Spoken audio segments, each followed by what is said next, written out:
Magandang umaga po, Mrs. Lagrimas. So, ako po ang inyong pharmacist, Mrs. Kitalog po. So, nais ko po sana kumustahin kayo tungkol sa inyong mga iniinom nitong mga nakarang araw. So, kumusta na po kayo? Medyo matamlay ako itong mga araw. Tapos inaantok ako palagi. Tapos parang madalas na yun yung pagkalito ko. At minsan nakakakita ko ng mga bagay na hindi naman totoo. Tapos yung nakaraan, nadapa ako.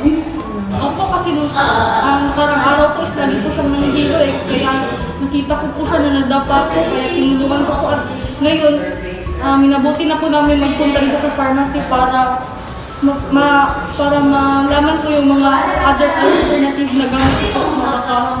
Baka epekto po yun ng haloperidol. Po, salamat po sa pagbabahagi po. So, ayon po sa yung prescription po is may bago pong nireseta si Doc, which is ang haloperidol. Po kasi ang haloperidol po kasi is maaari po ito magdulot ng sobrang antok, kalituhan, mga guni-guni or hallucination po.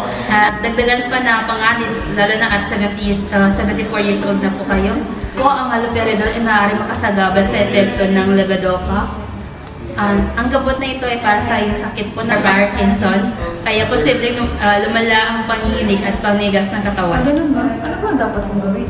So, huwag po munang itigil ang gamot na nagibigay na inyong doktor po, pero mabuting kumonsulta agad sa inyong doktor.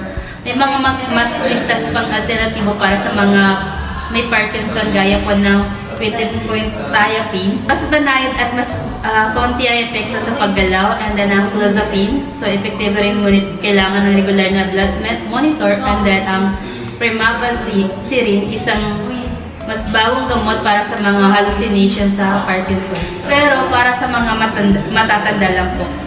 Sige po, tatawagan po namin agad ang kanyang neurologist po. May mga dapat po ba kaming malaman o bantayan po? Opo, siguraduhin lang na ligtas sa paligid na higin ng Lagrimas. Walang pagsagabal o bagay na maaaring pagmulan ng pagkadulas, magbabantay din po tayo kung malala pa ang antok o kalituan. Nabigyan din po kayo ng impormasyon tungkol sa haloperidol para may pakita sa doktor. Maraming salamat po sa pagtulong at pagpapaliwanag sa mga gamot iniinom ko. Maraming salamat. Walang anuman po ginang Lagrimas. Layunin po namin may sigurado na ligtas at epektibo ang inyong gamutan.